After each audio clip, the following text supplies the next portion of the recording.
of action and look ahead, as Coach, there's only 2 more weeks left in the regular season before the Peach Belt Conference tournament starts. But before we get to that, let's talk about the Pirates' 3 last wins. You defeated UNC Pembroke last Saturday, or Saturday before last, I should say, and then you picked up wins against Flagler and Montevallo.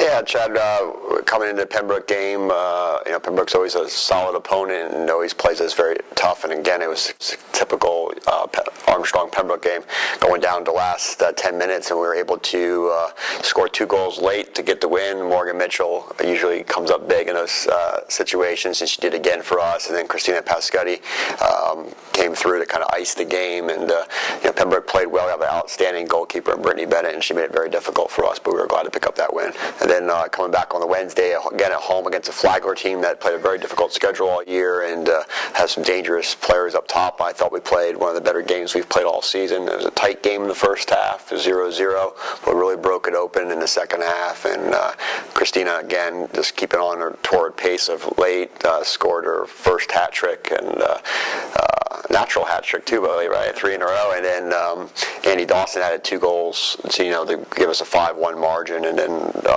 this past weekend took the long trip out to Montevallo and played all right. It was it wasn't our best performance of the season, but I think on the road you kind of take it. We won 3-0. KP got us off to another great start, scoring early, and then Tiger Davis had a great game. The freshman here from Savannah had a goal and an assist, and then Emily Compton, I was able to put the game away in the last minute or so and kind of give us a little bit of breathing room there. So we're happy with where we're at right now, obviously, at 7-0 in the conference, and just trying to keep it going. Now, you've played very well defensively over really the last month. You've 4 shutouts in your last 6 games. Megan Mayville has been a big part of that, but the back line also has started to solidify here at the latter stages of the season. I think it's the part of our team that's improved the most, and I think that's why we're having the results that we're having. I think early in the year we were, for lack of a better term, giving goals away. I felt like teams weren't earning what they were getting. We were giving them to them by some mistakes, and I think Megan's worked really hard and improving in those areas, and it's been solid. In the back line in general, we were able to rotate a lot of different people through there. They all do a great job. Getting Kelly Barr back from an early season injury has been huge, and she's really done a great job organizing that. And also, Taylor Schultz, who last year didn't play much for us, and has really worked really, very hard to work her way into that starting lineup, and it's just been rock solid back there. And all the outside backs have done a great job. So defensively, we're really proud of what we've been able to do, and then obviously on the offensive end, we're starting to click as well.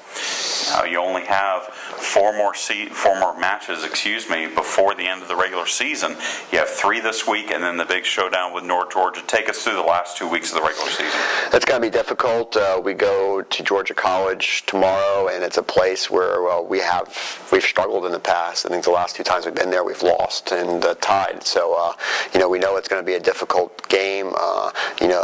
They are having their young team and having some growing pains, but Hope Clark put them through probably the hardest schedule of any of the teams in the conference, and they've been in all those games. So we know we have to go out and play our best to get a result tomorrow, and it'll be an important result. And then come back on Friday, and we play Rollins, who's one of the top teams in the country, and I think top 12 right now or something like that. But last year we're up 1-0 with about 10 minutes left. They were able to tie it and win in overtime, and so we're looking forward to that. They're a great team. And then quick turnaround on Saturday in our conference game against Georgia Southwestern Senior Day. Honor our 4 seniors that have been a great part of our program. So doesn't get any easier. We made it difficult this last week, or the week before last, going into it. And then hopefully we can come out and continue to do what we've been doing. Armstrong has, by virtue of their win over Montevallo, clinched a first-round home match in the Peach Belt Conference Tournament. Talk a little bit about that and what you maybe see as this Peach Belt Tournament comes right down the pipe.